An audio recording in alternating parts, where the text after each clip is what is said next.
Sebelum Papua bergabung dengan Indonesia, Papua merupakan sebuah wilayah yang terdiri dari beberapa suku dan memiliki berbagai macam bentuk pemerintahan tradisional.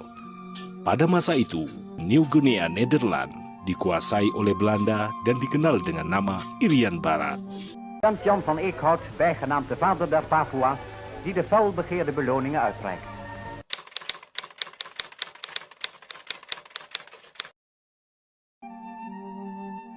Tumbuhnya paham nasionalisme Papua di Papua mempunyai sejarah yang panjang dan pahit. Sebelum dan selama Perang Dunia II di Pasifik, nasionalisme secara khas dinyatakan melalui gerakan millenarian, mesianik, dan Kalgor Kurtis. Mungkin yang paling terbuka dari gerakan seperti itu adalah gerakan Koreri di Kepulauan Biak, gerakan Were atau WG yang terjadi di Enarotali, dan gerakan Simon Tongkat yang terjadi di Jayapura. Berhadapan dengan kebrutalan Jepang pada waktu itu, gerakan Koreri di Biak mencapai titik kulminasinya pada 1942 dengan sebuah proklamasi dan pengibaran bendera. Dengan masih didudukinya sebagian besar kepulauan Indonesia oleh Jepang, pemerintah Belanda di New Guinea dihadapkan kepada kekurangan personil yang terlatih di berbagai bidang pemerintahan dan pembangunan. Untuk memenuhi kebutuhan itu, pada tahun 1944, Residen Jan Pieter Karel van Eekhout yang terkenal dengan nama Vader der Papues atau Bapak Orang Papua mendirikan sebuah sekolah polisi dan sebuah sekolah pamong praja. Sekolah inilah yang melahirkan elit politik terdidik di New Guinea. Residen J.V. van Eekhout mempunyai misi khusus untuk menanamkan nasionalisme Papua dan membuat orang Papua setia kepada pemerintah Belanda. Untuk itu, setiap orang yang ternyata pro-Indonesia ditahan atau dipenjarakan dan dibuang keluar Irian Jaya sebagai suatu tindakan untuk mengakhiri aktivitas pro-Indonesia di Irian Jaya. Beberapa orang yang menempuh pendidikan Eekhout dan kemudian menjadi terkemuka dalam aktivitas politik antara lain Markus Kaisepo, Frans Kaisepo, Nicholas Jowe, Herman Wajoi, Silas Papare, Albert Karubui, Moses Rumainum, Baldus Mofu, Eliezer Janbonai, Lukas Rumkorem, Martin Indey, Johan Arix, Herman Womsiword, dan Abdullah Arfan.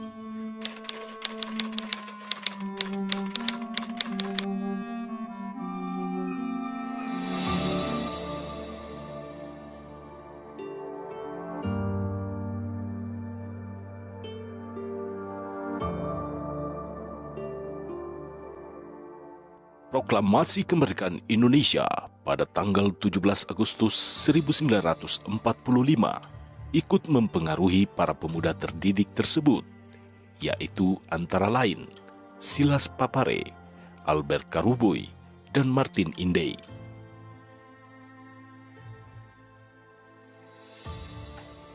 Pada tahun 1946 diserui, Silas Papare dan sejumlah pengikutnya mendirikan organisasi politik pro-Indonesia yang bernama Partai Kemerdekaan Indonesia Irian atau PKII.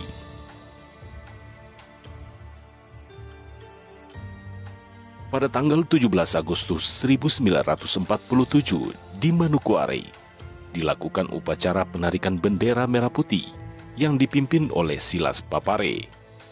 Upacara itu dihadiri antara lain oleh Johan Arix, Albert Karubui, Lodewijk, Baren Mandajan, Samuel Damianus Kawaf, dan Frans Joseph Jopari. Upacara tersebut untuk memperingati proklamasi kemerdekaan Indonesia. Akibatnya, seluruh peserta tersebut harus masuk tahanan polisi Belanda selama lebih dari 3 bulan. Pemerintah Belanda menghadapi tantangan yang berat dari organisasi PKII, sebab mereka mengklaim seluruh Indonesia Timur, termasuk West New Guinea atau Irian Barat, adalah bagian dari wilayah Republik Indonesia. Dua nasionalis Papua lainnya, yaitu Frans Kaseippo dan Johan Arix, bergabung dengan Silas Papare.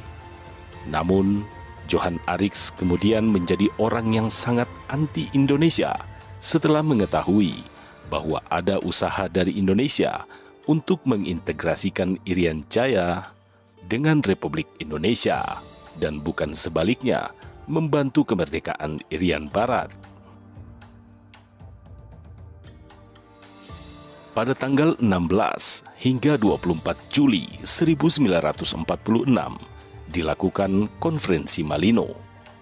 Hadir pada konferensi tersebut tokoh nasionalis Papua Frans Kaseippo yang memperkenalkan nama Irian bagi West New Guinea dan secara tegas menuntut West New Guinea masuk ke dalam Indonesia Timur.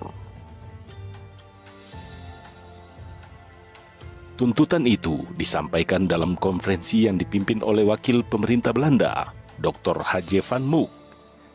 Namun hal ini ditolak Van Mook karena Belanda masih berkepentingan dengan New Guinea.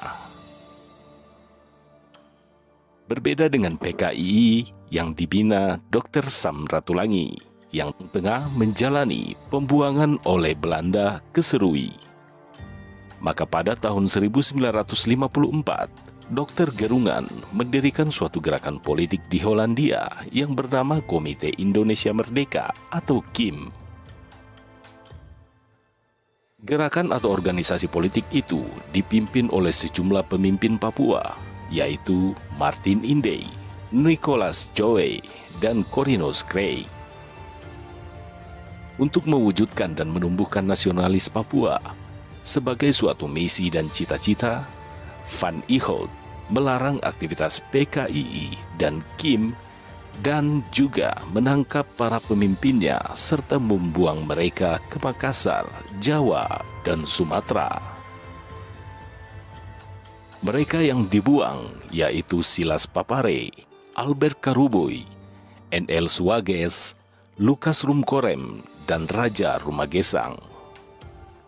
Namun kegiatan PKII dan KIM terus berlanjut di bawah tanah dengan dipimpin oleh beberapa tokoh seperti Stephen Rumbewas, Corinus Gray, Martin Indey, Abraham Koromat, Samuel Damianus Kawaf, Eliezer Janbonai, dan Eli Ujo. Untuk itu, mereka berempat pernah menikmati penjara untuk beberapa saat. Tapi semangat perjuangan itu terus hidup dan dilanjutkan di bawah tanah, yaitu semangat pro-Indonesia atau semangat ingin menggabungkan New Guinea dengan Indonesia.